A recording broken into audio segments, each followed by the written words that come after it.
And is out a few weeks with a broken thumb, and right now he's not getting a lot of respect around the NFL. Pro Football Focus put out their rankings of the top 10 receivers, and Edelman was not on that list. And NFL Network is currently ranking the top 100 players, and the Super Bowl MVP came in at number 90, which was behind other receivers like Jarvis Landry and Robert Woods. So, Shannon, you said yesterday there is no way Edelman makes the Hall of Fame. Is he even a top 10 wide receiver? No way. He's not even close. Not even close, Skip. I'm just going to go 10. He's closer to 20 than 10. Now, outside of New England, because we know how they're biased. And great, so that's your hometown guy. Julio Jones, DeAndre Hopkins, Antonio Brown, Mike Evans, Odell Beckham, Tyreek Hill, Michael Thomas, A.J. Green, Adam Thielen, Devontae Adams. Now, that's 10. That's 10 right there, Skip. Now, I didn't go Stephon Diggs, Keenan Allen, Brandon Cooks, Amari Cooper, T.Y. Hilton, Juju Schuster, Alshon, or Emmanuel Sanders. That's 18 guys. Wow. I just went 10 deep. Nobody's taking Edelman over them, Skip. Look, he's great for that system. He does an unbelievable job. But we've seen this movie before. We have? Yes. Which movie? I don't know it. Deion Branch won Super Bowl MVP and went to Seattle, and how did that turn out for him? We saw David Patton, David Gibbons be great with Tom Brady. They leave and go get big money elsewhere. How did that turn out for him, Skip? No, stop this. He's unbelievable at his craft. He's a good slot receiver, very good. But we've seen this. Wes Welker put up unbelievable numbers with Tom Brady. So we saw Julian Edelman, not Julian Edelman, excuse me, Danny Amendola. In his absence when he got hurt, go for a buck 20, buck 25, and 2 touchdowns in the Super Bowl. So no, Skip, he's not a top 10 receiver. He's not even close to the top 10. And it's disrespectful that you keep bringing it up. I haven't spoken yet. What do you got? Do I keep bringing it up? Yeah. I want to hear this, Skip. So here's the point. If Julian Edelman has, let's say, 3 more playoff runs with, albeit Tom Brady, the next 3 years that Tom Brady is going to play, which is going to be a shock to your system.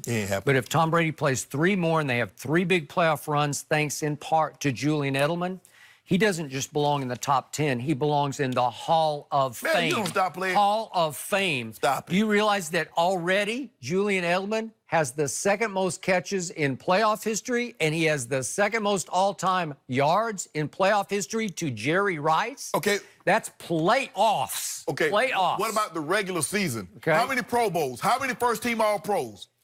All I know is when it's clutch time, when the money is highest, the stakes are highest on the table, there's probably nobody I want trying to catch a big 3rd down pass than Julian Edelman because he just doesn't drop them. Are you taking him over any of the guys I mentioned? If I take Julian to the proverbial combine against any of those guys I'm talking about right now. he's got no shot. I'm talking about what you see. But when I'm talking about, look, you can't take him out of New England because he is in New England. And he has a lethal clutch rapport with that quarterback. So what if I put Julio or Hopkins or AB or Mike Evans, Tyreek with Tom Brady? All right, well, let's check this out.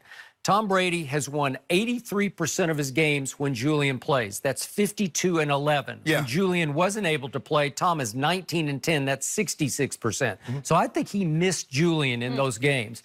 And when we just look at the last year's playoff run, well, what happened against yours? I was going to say San Diego, L.A. Chargers. What happened? 9 for 151 yards happened from Julian Edelman. What happened against the Chiefs? Let's just go. It was 7 for 96, but let's just go to overtime. First 3rd and 10, 20 to Julian Edelman. Second 3rd and 10, 15 to Julian Edelman. It just changed the game. It saved the game. I'm not saying he's not a good player. I'm saying he's not a top 10 wide receiver. Okay. Well, then in the Super Bowl, he goes 10 for 141 for MVP. I didn't think he deserved it, but he won the MVP, and I can't... How you gonna get the MVP to a guy with a 26 quarterback rating? And you say 50 at average. So he's 24 points below average, and you want to give him the MVP? How because could you? When it was 3-0 in the middle of the 4th quarter, the quarterback went 5 straight completions, touchdown.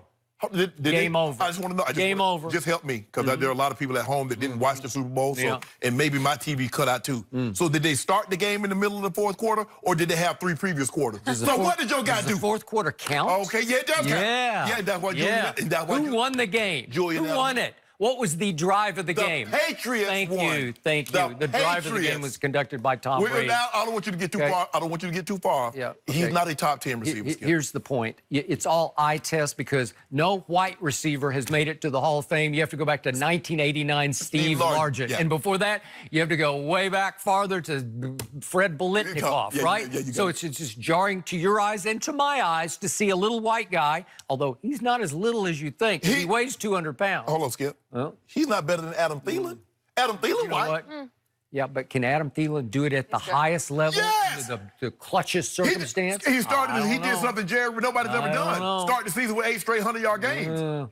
This is big playoff game. This is 3rd and 10. Skip, I get it. And to get in the playoffs is saying something. I'm not taking anything away from that. And I got to tell you, the spirit of the Patriots, the guts of the Patriots, it all feeds off that little man. I thought it fed off Tom Brady. No. I thought Psycho Tom. I thought Psycho Tom. Let's go. Let's go. You think that's lame? It is. Yeah. The many Julian Edelman's personalities. a tough little nut. I'm not saying he's not tough. I'm just saying he's not a top 10. He's closer to top 20. He's in the bottom half of the 15 to 20. You take him to the combine, he's not even top 30. He's not top 30. Put him in a vacuum, he's top 40.